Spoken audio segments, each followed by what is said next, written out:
नमस्कार दोस्तों, रज क्लासेज के यूट्यूब चैनल में आप लोगों का स्वागत है। आज हम लोग बीएसटीसी बीएड के लिए राजस्थान के इतिहास के प्रमुख युद्धों एवं साके के बारे में चर्चा करने वाले हैं।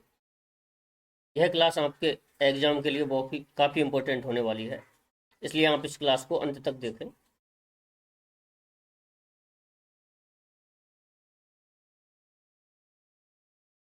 ठीक है दोस्तों, तो हम लोग पढ़ने वाले राजस्थान इतिहास के प्रमुख युद्ध एवं साके।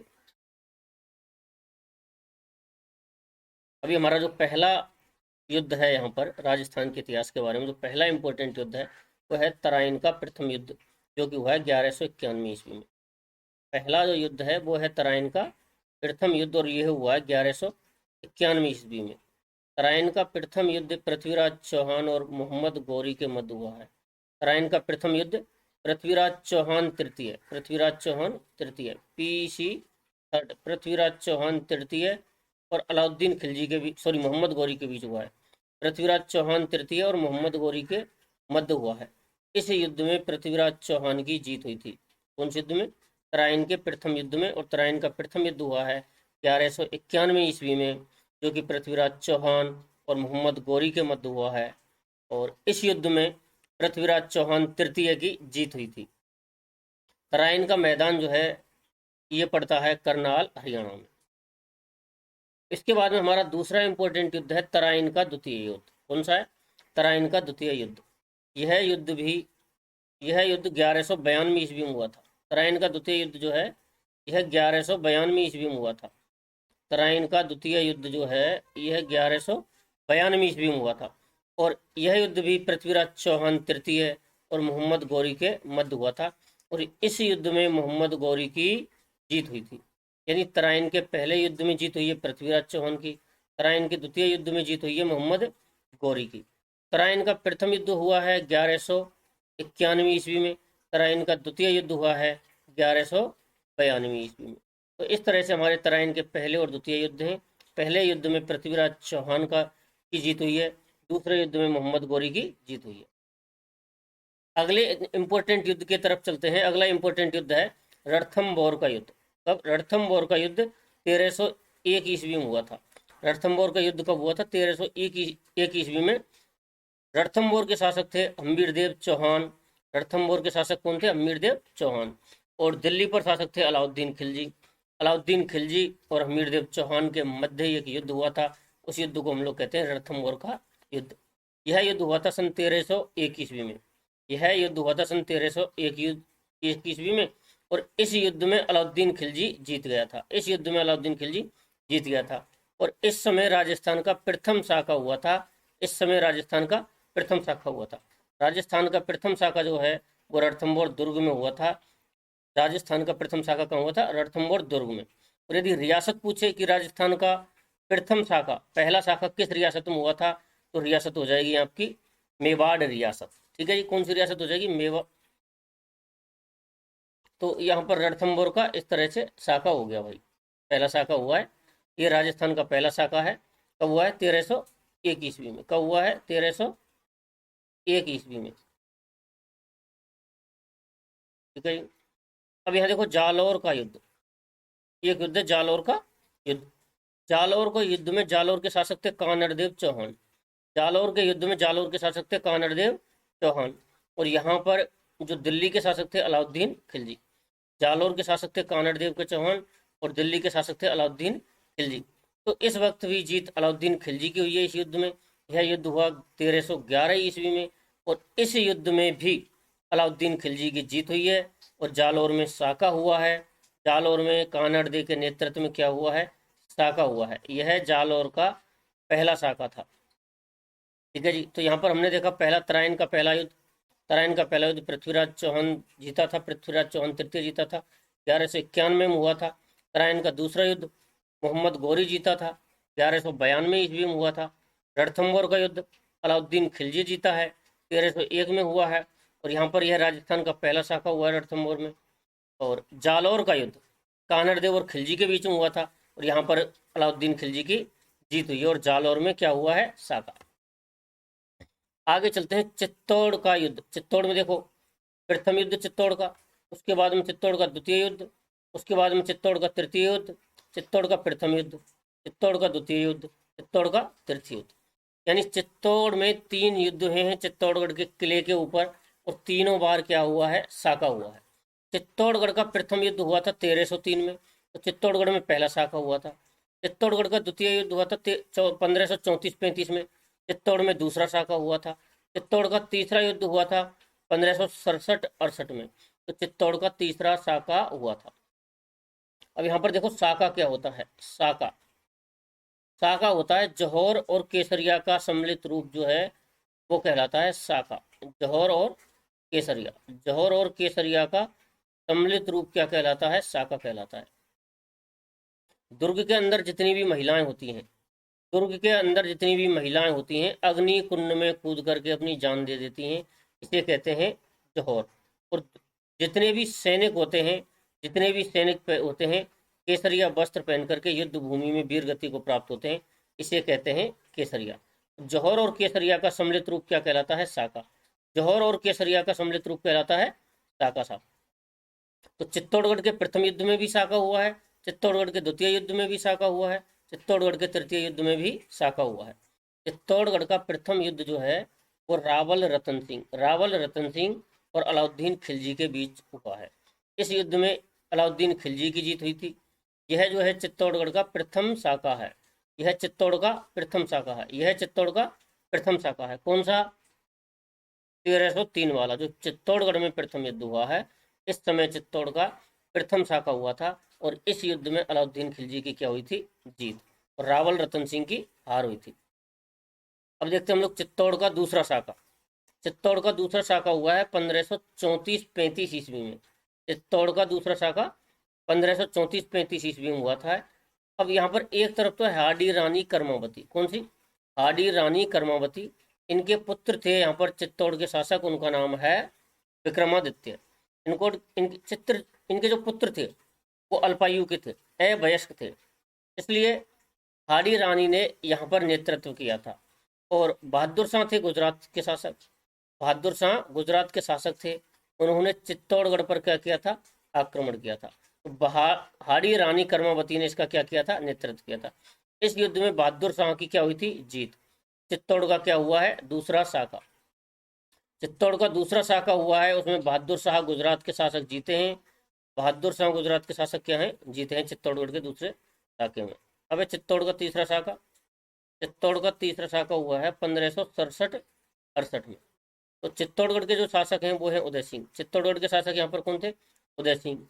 और यहाँ पर शासक हैं अकबर। अकबर का आक्रमण हुआ था 1567-68 में। उस समय उदय सिंह जो थे शासक थे, और अकबर की जीत हुई थी। इस तरह से यहाँ पर तीसरी बार साका हुआ था चित्तौड़ में, कब, 1567-68 में। तो चित्तौड़ का पहला साका हुआ है रावल रतन सिंह के शासनकाल में, दूसरा साका हुआ है हाडी रानी के शासनकाल में, तीसरा साका हुआ है उदय सिंह के शासनकाल में। अब एक युद्ध होता है 1544 में ग्रीष्मेल नामक स्थान पर। ग्रीष्मेल नामक स्थान पड़ता है जैतारण पाली में। ग्रीष्मेल नामक स्थान कहाँ पड़ता है, जैतारण पाली में। तो यह युद्ध हुआ है 1544 में। कब हुआ है, 1544 में। इस युद्ध में एक तरफ तो मारवाड़ के शासक मालदेव हैं, इस युद्ध में एक तरफ तो मारवाड़ के शासक हैं मालदेव, दूसरी तरफ है दिल्ली के शासक शेरशाह सूरी। इस युद्ध में शेरशाह सूरी की जीत हुई थी।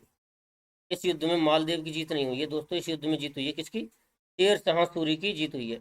इस युद्ध में शेरशाह सूरी की क्या हुई है, जीत। इस युद्ध में शेरशाह सूरी की जीत हुई है, और मालदेव की क्या हुई थी, हार। इस युद्ध के बाद शेरशाह सूरी ने कहा था कि एक मुट्ठी भर बाजरे के लिए मैं हिंदुस्तान की बादशाह खो देता। आगे चलते हैं दोस्तों, आगे है सिवाना का युद्ध। आगे एक युद्ध हुआ था महत्वपूर्ण युद्ध, सिवाना का युद्ध। और इस युद्ध के बाद भी क्या हुआ था, साका और सिवाना का युद्ध हुआ है अपना 1308 में। सिवाना का युद्ध कब हुआ है, 1308 में। और इस युद्ध के बाद भी क्या हुआ था, साका।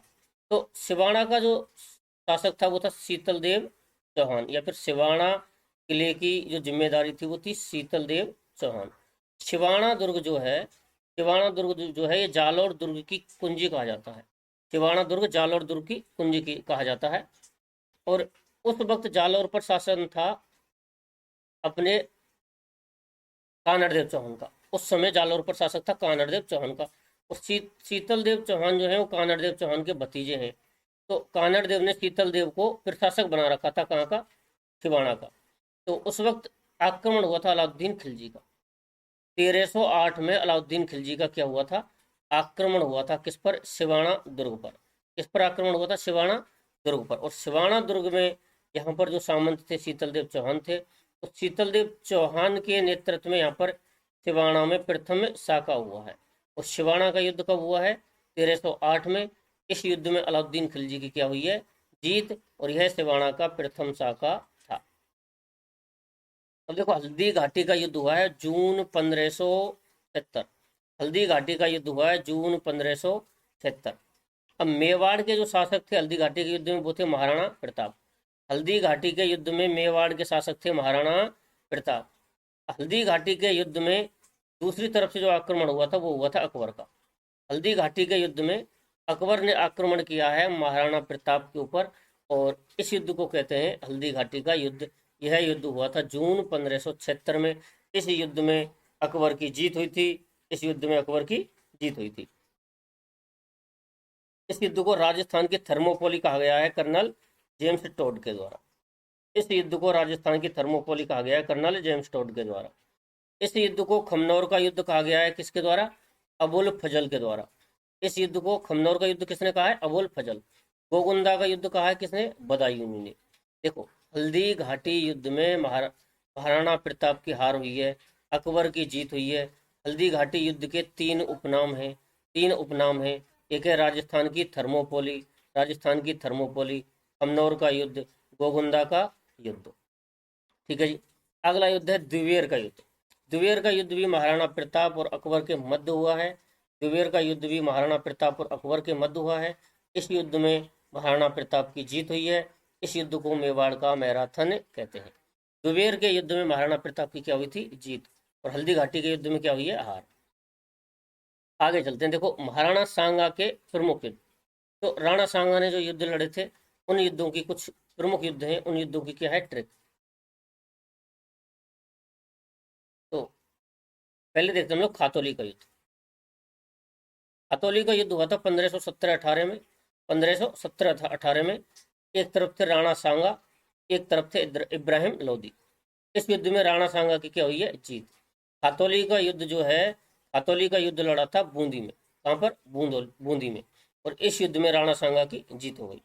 अब है बाड़ी का युद्ध। बाड़ी का जो मैदान है वो है धौलपुर में। तो बाड़ी का युद्ध कहाँ लड़ा गया था, धौलपुर में। यह युद्ध भी राणा सांगा और इब्राहिम लोदी के मध्य लड़ा गया था। इस युद्ध में भी इब्राहिम लोदी की क्या हुई है, हार। यहाँ पर भी इब्राहिम लोदी की क्या हुई है, खातौली के युद्ध में इब्राहिम लोदी की हार। उसके बाद में बाड़ी के युद्ध में इब्राहिम लोदी की हार।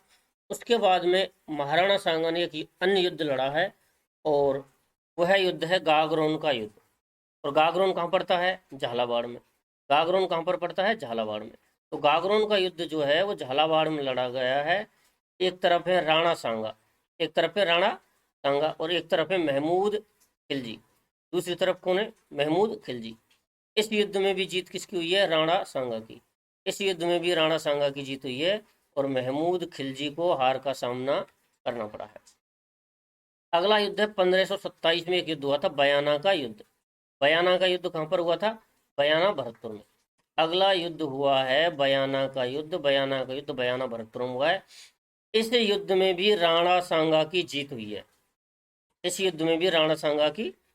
है। और बाबर को हार का सामना करना पड़ा है किस युद्ध में, बयाना के युद्ध में। अगला युद्ध है खानवा का युद्ध।